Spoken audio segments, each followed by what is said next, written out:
Hi, welcome. Today in this video I want to talk to you about how to go about creating a miniature garden. Now you can see here I've created a Japanese effect with this garden. If you are wanting to create a small garden, the first thing you have to do is find the correct pot.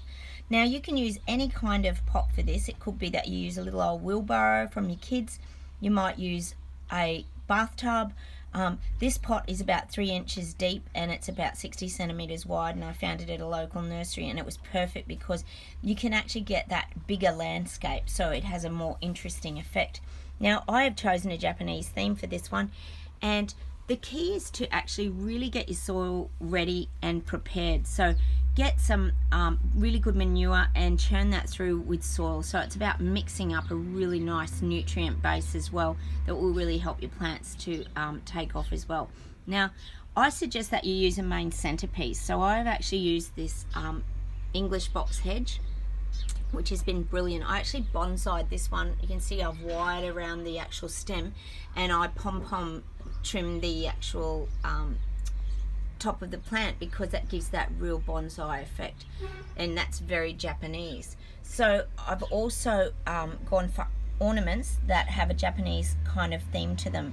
Now if you are looking for ornaments, pet shops are a great place to find these things because they are very weather resistant. I find these aquarium ornaments really good for outdoor use. They can resist the sun, the paint doesn't peel off them because they are designed to be in water. I find that they just last forever. So go and check out your pet shops if you're wanting to find some ornaments. You can use any theme for your garden. You can do fairy gardens with your kids. That you can just do zoos, like animals. There's some great animals. Schleck sell very good animals that you can put around your mini gardens. This one, like I said, is just a simple Japanese Zen style garden. Even the gravel that I use, I actually get at the pet shops as well. You can see here they have different options.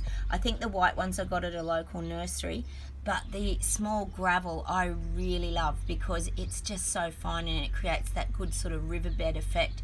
And I often undulate my pots so they kind of have a different landscape, that I don't just keep them flat. I tend to use you can see here I use rocks to create interest, especially in a Japanese garden. You want to create a bit of a different kind of landscape. I also tend to curve my rocks in a Japanese garden. I just think it looks softer. I just like the effect of having things in a softer sort of format. Now plants, you can use anything you like. I've used a lot of offcuts here. You can see I've got a lot of succulents.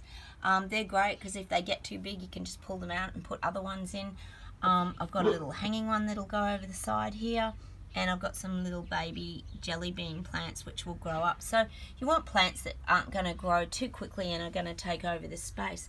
Like I said, this box hedge is brilliant because it's very slow growing. I trim it, like I said, I think about once a year, sometimes every 6 months depending on the season. But this garden is a very low maintenance miniature garden. So look, go and have fun. Like I said, get to the pet shop, go and check the aquarium section. You'll find some brilliant things, and just use plants and rocks and things around your own garden and just get really creative. Like I said, have fun with your kids and create a little miniature fairy garden. There's some wonderful bits and pieces out there now, and you can even get a lot of things online for these kind of garden styles in miniature as well. So look, subscribe to my channel. I've got a lot of videos on there on gardening. I've also got self-help videos if they're of any help to you. And I will see you in the next video. Don't forget to leave me some comments and hit those like buttons. Thanks again for watching. Bye.